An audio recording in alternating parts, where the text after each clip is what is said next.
नमस्कार, आप देख रहे हैं इंडिया न्यूज का डिजिटल प्लेटफॉर्म और मैं हूं आपके साथ अंजलि शर्मा।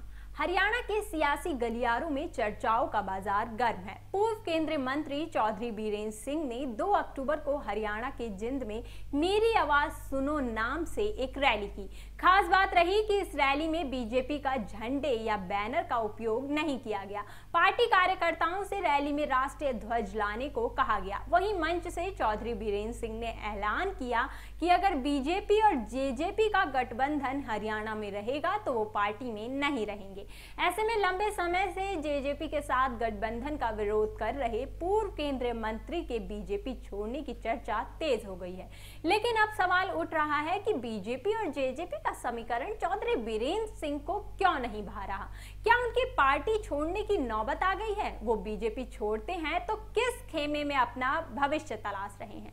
एक तरह से ये रैली बीरेंद्र सिंह को जन नेता स्थापित करने के लिए की गई। साफ शब्दों में कहा जाए तो रैली के जरिए बीरेंद्र सिंह ने शक्ति प्रदर्शन करने की कोशिश की। वहीं मंच से बीरेंद्र सिंह ने कहा कि बीजेपी को ये गलतफहमी है कि जेजेपी उन्हें वोट दिलवाएगी, लेकिन जेजेपी को अपने ही वोट नहीं मिलेंगे। उन्हें क्या दिलवाएगी? सबसे ज्यादा भ्रष्टाचार जेजेपी के नेताओं ने किया है। चौधरी बीरेंद्र सिंह ने 42 साल तक कांग्रेस में रहे। 29 अगस्त 2014 को वो कांग्रेस से बीजेपी में शामिल हो गए। बीरेंद्र सिंह ही बीजेपी के पहले नेता थे जिन्होंने किसान आंदोलन का समर्थन किया था। अब उनके और बीजेपी के बीच सब कुछ ठीक नहीं चल रहा और वजह है पार्टी के साथ जेजेपी का गठबंधन। हाल ही में बीरेंद्र सिंह के दिए कुछ बयानों से भी साफ पता चलता है। रैली को लेकर पूर्व केंद्रीय मंत्री बीरेंद्र सिंह ने कहा कि वे केवल बेरोजगारी, गरीब, कृषि और शिक्षा और स्वास्थ्य के मुद्दों पर जोर देना चाहते हैं। 1991 में आर्थिक सुधारों की शुरुआत के बाद हमारी अर्थव्यवस्था में बड़ा उछाल देखा गया। सरकार का कहना है कि हम फिलहाल दुनिया की 5वीं सबसे बड़ी अर्थव्यवस्था हैं और जल्द ही दुनिया की शीर्ष 3 अर्थव्यवस्थाओं में से एक होंगे। लेकिन उन 32 वर्षों के आर्थिक सुधारों में गरीबों और किसानों को उनका हिस्सा नहीं मिला। क्या इस देश में केवल व्यापारी वर्ग और उद्योगपति ही करोड़ों कमा सकते हैं? उन्होंने आगे बताया कि ये कार्यक्रम राजनीति से ऊपर है और वर्तमान में समाज जिन चुनौतियों का सामना कर रहा है उन पर अपने विचार साझा करने के लिए बुद्धिजीवियों और सामाजिक वैज्ञानिकों के लिए एक साझा आधार होगा। बीजेपी जेजेपी का इस समय हरियाणा में गठबंधन है।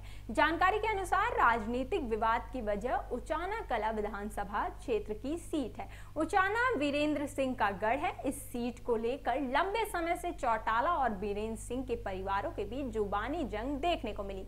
दोनों ने इस सीट पर अपने अपने परिवारों को जीतने का दावा किया था। उचाना कला हरियाणा के जिंद जिले का एक शहर है। ये विधानसभा क्षेत्र हिसार लोकसभा क्षेत्र के अंतर्गत आता है। ये निर्वाचन क्षेत्र बीरेंद्र सिंह का पारंपरिक गढ़ रहा है, लेकिन 2009 के विधानसभा चुनाव में आईएनएलडी ने ओम प्रकाश चौटाला ने बीरेंद्र सिंह को हरा दिया था। 2014 में प्रेमलता ने आईएनएलडी के दुष्यंत चौटाला को हराया। 2019 में दुष्यंत चौटाला ने 2014 में हार का बदला लिया और बीरेंद्र सिंह की पत्नी प्रेमलता को हरा दिया। राजनीतिक जानकारों का मानना है कि इस बार बीजेपी जेजेपी गठबंधन में विधानसभा चुनाव हुए तो उचाना कला से उप मुख्यमंत्री दुष्यंत चौटाला ही चुनाव लड़ेंगे।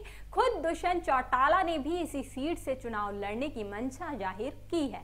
इधर बीरेंद्र सिंह के परिवार ने भी इस सीट पर दावा ठोका है। बीरेंद्र सिंह इस सीट पर अपनी पत्नी प्रेमलता को टिकट दिलवाना चाहते हैं। 2019 के लोकसभा चुनाव में बीरेंद्र सिंह के बेटे ब्रिजेंद्र सिंह ने दुष्यंत चौटाला के साथ साथ कुलदीप बिश्नोई के बेटे भव्य बिश्नोई को हिसार लोकसभा सीट से hराया था। पिछले साल कुलदीप ने कांग्रेस का हाथ छोड़ बीजेपी का दामन थामा है। कुलदीप बिश्नोई और चौटाला भी हिसार सीट से चुनाव लड़ने की आकांक्षा रखते हैं। वहीं ब्रिजेंद्र सिंह अपने बेटे के लिए हिसार लोकसभा सीट का टिकट चाहते हैं। ऐसे में इस लोकसभा सीट पर बीजेपी की टेंशन बढ़ने वाली है।